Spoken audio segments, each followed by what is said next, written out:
Hello students, welcome to Shivaji group of institute online classes. Students, आज हम पढ़ेंगे chapter 5 air and atmosphere unit 1।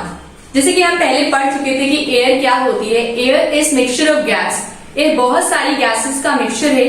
Air and atmosphere, atmosphere क्या है? Blanket of air that surrounds the earth is termed as atmosphere. Air बहुत सारी gases को constitute करती है। वो सारी गैसेस होती है हमारे एटमॉस्फेयर की। Air constitute of oxygen, nitrogen, sulfur, dust particles, impurities and noble gases। ये सारी की सारी चीजें कंबाइन होकर क्या बनाती हैं? एयर को बनाती हैं। हमने पढ़ा था कि एयर क्या होता है और एयर में जो प्रेजेंट गैसेस होती हैं इनकी इंपॉर्टेंस क्या होती है। सबसे पहले हमने पढ़ा था ऑक्सीजन गैस के बारे में। ऑक्सीजन एक ऐसी गैस है जो कि हम इनहेल करते हैं, यानी हम ह्यूमंस के लिए बहुत ज्यादा इंपॉर्टेंट गैस है। अगर एक्वेटिक लाइफ, मराइन लाइफ की पॉसिबिलिटी चाहते हैं आप, तो ऑक्सीजन गैस एसेंशियल है। नेक्स्ट गैस आती है nitrogen gas. Oxygen gas combustion को भी सपोर्ट करती है। नेक्स्ट गैस आती है नाइट्रोजन गैस। नाइट्रोजन एक ऐसी गैस है जो कि फूड पैकेजिंग इंडस्ट्रीज में यूज की जाती है। नाइट्रोजन प्लांट्स की ग्रोथ के लिए भी बहुत ज्यादा एसेंशियल है।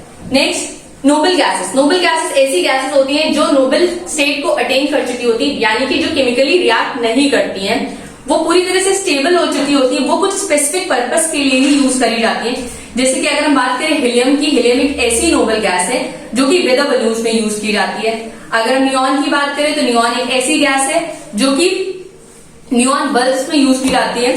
डस्ट पार्टिकल्स ऐसे पार्टिकल्स होते हैं जो हमारे एटमॉस्फेयर में प्रेजेंट होते हैं और वो कहीं ना कहीं कुछ डिसीजेस या डिस्टर्बेंसेस क्रिएट करते रहते हैं हमारे एटमॉस्फेयर में।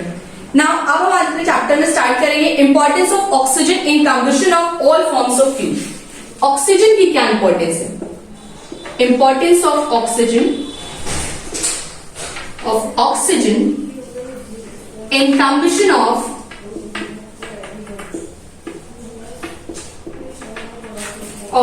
All forms of fuel. सारे तरह के फ्यूल बनाने में ऑक्सीजन गैस की क्या इंपॉर्टेंस है? सबसे पहले हम स्टार्ट करते हैं ऑक्सीजन H।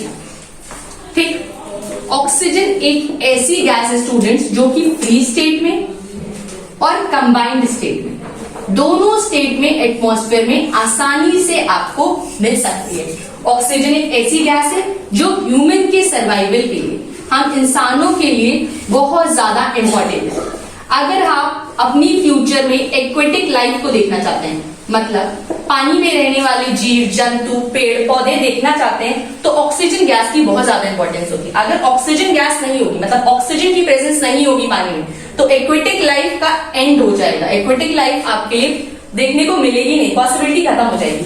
तो ऑक्सीजन एक ऐसी गैस है जो फ्री और कंबाइंड स्टेट में पाई जाती है। ऑक्सीजन ह्यूमन के सर्वाइवल के लिए इंपॉर्टेंस है। नेक्स्ट पॉइंट आता है ऑक्सीजन कंबशन को सपोर्ट करता है, और इसी के बारे में आज हम पढ़ेंगे कि ऑक्सीजन किस तरह से कंबशन को सपोर्ट करता है।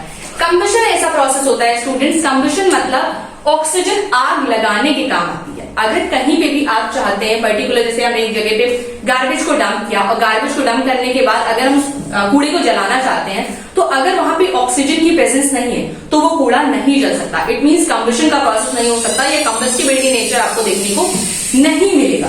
सबसे पहले स्टार्ट करते हैं फ्यूल क्या होता है। Fuel means any cheap material, कोई भी बेकार सा मटेरियल जो कि आसानी से हवा की प्रेजेंस में, यानी एयर की प्रेजेंस में जल सके, या फिर ऑक्सीजन की प्रेजेंस में जो कि रिलीज करे कुछ large amount of heat energy या फिर लाइट एनर्जी।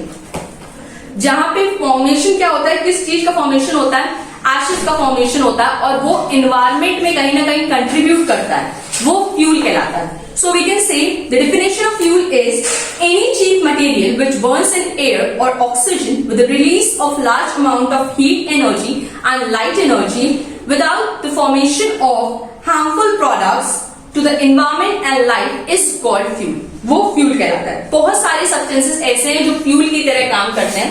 अगर हम fuel की बात कर रहे हैं, तो हम देख लेते हैं क्या क्या चीजें ऐसी हैं जो fuel की तरह काम करती हैं। पहली है वुड। वुड एक ऐसी सब्सटेंस है जो फ्यूल की तरह काम करता है। दूसरा आता है कोल।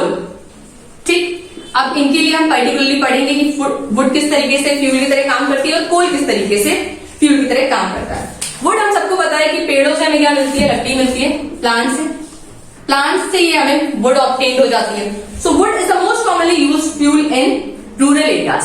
हमारे इंडिया के आज भी जितने रूरल एरियाज हैं या अर्बन एरियाज हैं, मतलब गांव की बात की जा रही है यहाँ पे, यानी कि रूरल एरियाज जो विलेज को बिलोंग करते हैं, आज भी वहां पे लकड़ियों का इस्तेमाल किया जाता है फ्यूल यानी ईंधन की तरह। ठीक, दातून वगैरह यूज की जाती है। मतलब एक बहुत ही पुराना कहावत है कि यहाँ पे वुड को यूज किया जाए to produce more and more fuel. So save wood save life. तो यहाँ पे wood is the most commonly use fuel in rural part of India. In addition to biomass, यहाँ तक कि ये बायोमास को भी कंट्रीब्यूट करती है। स्टेम्स, कुछ जो जब खेती होती है यानी हार्वेस्टिंग का प्रोसेस होता है, उसके बाद जो कुछ लकड़ी घास फूस बच जाती है, उससे भी लोग कुछ ना कुछ वुड यानी फ्यूल बनाने के काम आ जाता है। यानी लोग अपने घर में चूल्हा जलाने के काम ले लेते हैं उसको भी, तो उससे भी। और dried cow dung you people all know, cow dung means जो डिफिकेशन होता है एनिमल्स का, बेसिकली काउ का या बफलो का, जो उससे जो बनाया जाता है प्रॉपरली एक इस तरीके का फॉर्मेशन होता है, तो उसको हम काउ डंग की तरह यूज करते हैं। ठीक है, गोबर गैस प्लांट वगैरह के लिए यूज करते हैं, तो वो काउ डंग फ्यूल की तरह काम करता है, यानी ईंधन बनाने के लिए काम करता है। उसी से लोग, गांव के लोग जो होते हैं, वो अपना चूल्हा जलाते हैं या फिर अपने घर में कुकिंग का प्रोसेस स्टार्ट कर पाते हैं। तो cow dung cakes properly prepare किए जाते हैं फ्यूल बनाने के लिए। नेक्स्ट इज कोल। कोल क्या होता है? कोल को जनरली यूज किया जाता है, कोल बड़ी बड़ी इंडस्ट्रीज में काम आता है। बड़ी बड़ी इंडस्ट्रियां जो चल रही हैं, इतनी बड़ी बड़ी फैक्ट्रियां चल रही हैं, या पहले जो ट्रेन चलती थी, मालगाड़ी वगैरह जो चलती थी, वो कैसे चलती थी? कोल की हेल्प से चलती थी। तो कोल क्या है? ये एक नेचुरल ऑब्टेन प्रोडक्ट है, ये हमें जमीन के अंदर मिलता है, हमें निकालना पड़ता है कोल के। ठीक, तो कोल एक जनरली इंडस्ट्रियल फ्यूल है जो कि बहुत ही ज्यादा बल्क अमाउंट में हमारे इंडिया में पाया जाता है। सीमेंट की फैक्ट्री ले लीजिए आप, जितनी भी बड़ी बड़ी फैक्ट्रियां चल रही हैं, सीमेंट की हो गई, किसी प्रोडक्शन की फैक्ट्री हो गई, वहां पे कोल का बहुत ज्यादा यूज होता है।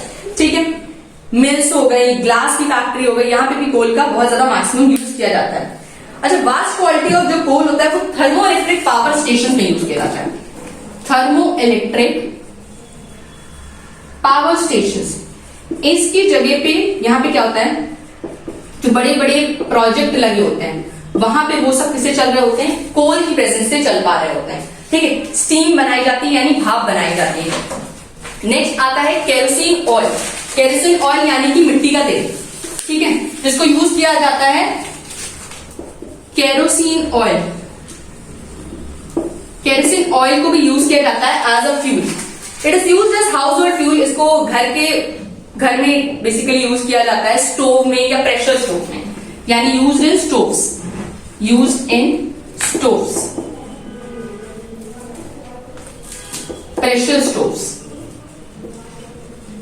ठीक है, स्टोव्स में यूज किया जाता है इस केरोसिन ऑयल को, इसको मिट्टी का तेल बोलते हैं। ठीक है, और it is use for illumination and big lamps, यानी पहले के जमाने में लैंटर्न वगैरह जलाने के लिए भी काम आती थी, या फिर पेट्रोमैक्स लैम्प्स वगैरह जलाने के लिए काम आती थी।